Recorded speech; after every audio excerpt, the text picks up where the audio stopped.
warahmatullahi wabarakatuh. Waalaikumsalam warahmatullahi wabarakatuh.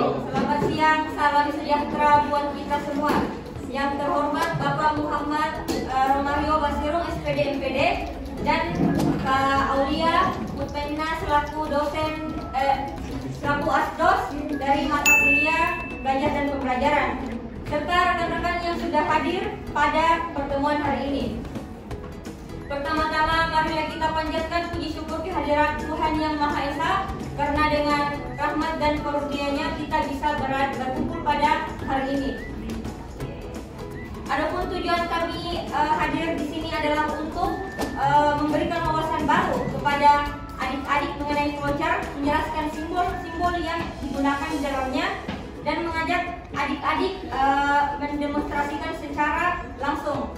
Kami berharap materi yang disampaikan hari ini dapat menjadi bekal berharga dalam proses pembelajaran kalian di masa yang akan datang. Jadi adik-adik ini sudah tahu apa itu flowchart sebelumnya? Tahu?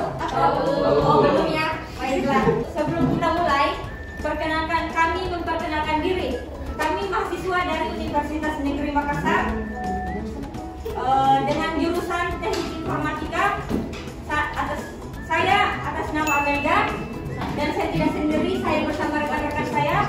Ada Saya atas nama Andi saya Zahra Farida Mukmin, saya Ella Farida. Saya Muhammad Nursaidullah, saya Muhammad Ridhi Ramdhani Abdullah, saya Muhammad Bodai. perkenalan diri dari kita semua.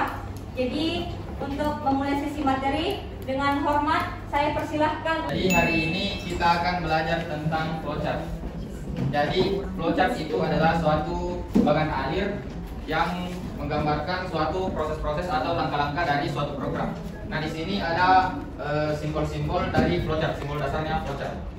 Seperti yang kita lihat di sini, yang pertama adalah simbol start.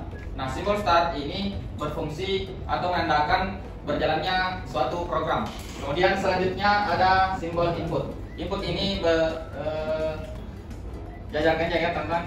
Jadi input ini berfungsi untuk memasukkan sebuah nilai. Kemudian selanjutnya di samping ada simbol deklarasi. Nah, deklarasi ini berfungsi untuk mengumumkan suatu variabel, mengumumkan suatu variabel dan tipe datanya. Kemudian selanjutnya ada simbol proses. Nah, di simbol proses ini, di sini diproses apa yang telah dimasukkan di input dan juga di variabel. Kemudian selanjutnya input, output. Nah, output ini berfungsi untuk mengeluarkan nilai yang telah diproses pada simbol proses tadi. Kemudian yang terakhir di situ ada simbol stop. Nah, stop ini di sini menandakan berakhirnya suatu program. Kemudian selanjutnya materi selanjutnya akan dibawakan oleh rekan profesor. Teman-teman, dalam algoritma itu ada 5 jenis data. Yang pertama itu ada tipe data integer. Tipe data integer itu tipe data bilangan bulat, seperti 1, 2, dan 5 dan seterusnya. Tipe data ini bagus digunakan jika ingin menginput nilai yang tidak memiliki bilangan pecahan. Berikutnya itu ada tipe data bilangan real. Tipe data bilangan real itu tipe data bilangan real atau pecahan. Misalnya 1, 1,2, min 5, min 1 dan seterusnya. Tipe data ini cocok digunakan jika kalian ingin menggunakan menginput nilai dengan nilai pecahan. Berikutnya itu ada tipe data string. Tipe data string itu tipe data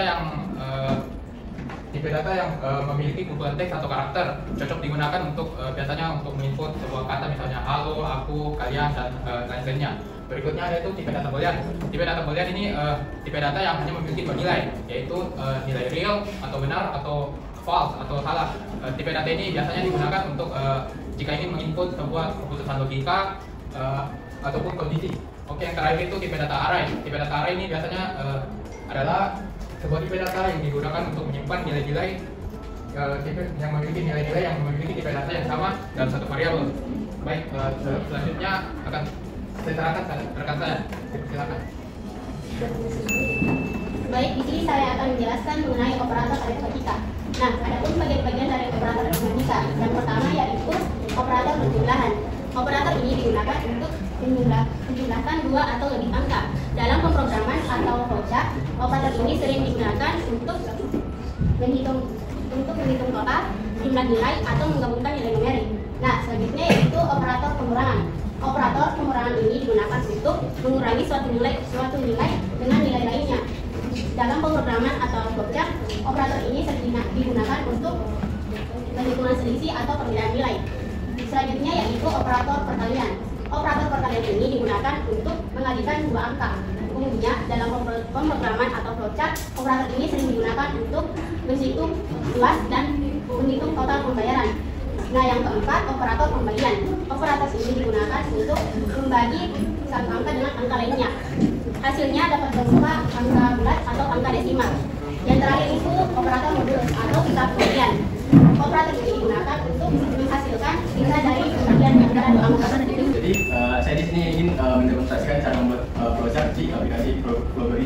Nah, sebelumnya tadi teman-teman lihat itu flowchartnya itu cuma terdiri dari main dan end. Main itu memulai, terus end itu untuk mengakhiri. Jadi hal yang pertama yang harus dibuat itu dalam flowchart yaitu mendeklarasikan semua variabelnya menggunakan simbol declare. Nah, bisa langsung ditulis nama variabelnya. Yang satu, pembatasannya itu menggunakan koma dan spasi. Terus setelah itu kita harus menentukan tipe datanya. Nah, bagaimana kalau tipe datanya itu beda? Tidak bisa langsung disamakan di sini semua beda tipe datanya. Oke. Harus bikin yang satu lagi. Terus lanjut ke output. Output di sini saya akan menampilkan judul dari flowchart yang akan dibuat, yaitu algoritma menghitung jumlah dan rata-rata bilangan. Di sini untuk menampilkan teks pada output itu kita harus menggunakan tanda petik di awal dan akhir kalimat tersebut. Selanjutnya output lagi. Output kali ini tuh digunakan untuk mengoutput teks perintah kepada pengguna atau user dari flowchartnya itu untuk proses untuk variabel jumlah dan data-data kita menggunakan simbol yang kotak. Di sini kita masukkan nama variabelnya yaitu yang kotak itu jumlah. Kemudian pada kolom expression ini kita masukkan rumus atau prosesnya dari variabel jumlah. Di sini bilangan 1 sampai 2 tadi sama variabel 5. Kemudian tinggal saja variabel yang perlu diketahui bagaimana caranya didapat atau bagaimana prosesnya itu rata-rata. Sama kayak tadi dengan sama namanya variabel, kemudian expression itu rumus dari jumlah dari rata-ratanya ya, jumlah dibagi dengan 5. Kenapa 5? Coba dipikirkan secara logika. 5 itu karena 5 bilangannya. Bagus. Terus yang terakhir itu output. Output dari hasil yang sudah didapatkan tadi. Pertama kita di sini memasukkan teks, output teks yaitu jumlah sama dengan. Kemudian untuk memasukkan output bisa dikasih spasi kan? Di antara jumlah sama dan kemudian untuk selanjutnya itu dikasih simbol dan terus nama variabelnya langsung juga. Dan yang terakhir itu output rata-rata. Sama kayak tadi output teks dulu nama variabelnya yaitu rata-rata, kemudian ketik lagi terus spasi terus dan simbol dan kemudian nama variabelnya rata-rata. Terus yang terakhir itu simbol n. Mungkin sekarang teman-teman bisa lihat bagaimana caranya proses bekerja. Nah, ini tadi output yang sudah dimasukkan di awal dari judulnya, algoritma menghitung jumlah dan rata-rata bilangan. Kemudian perintahnya itu memasukkan bilangan. Bisa tolong dikasih masuk bilangnya. Untuk bilangan 1, 2, 3, 4, dan bilangan yang terakhir bilangan ini. Bisa kalian lihat di sini langsung keluar outputnya, yaitu 41 jumlahnya itu 41, terus rata-ratanya 8. Baik, itulah tadi pemaparan materi dari rekan-rekan saya. Selanjutnya kami akan membagikan kertas kepada setiap kelompok dan membuat proyek sederhana.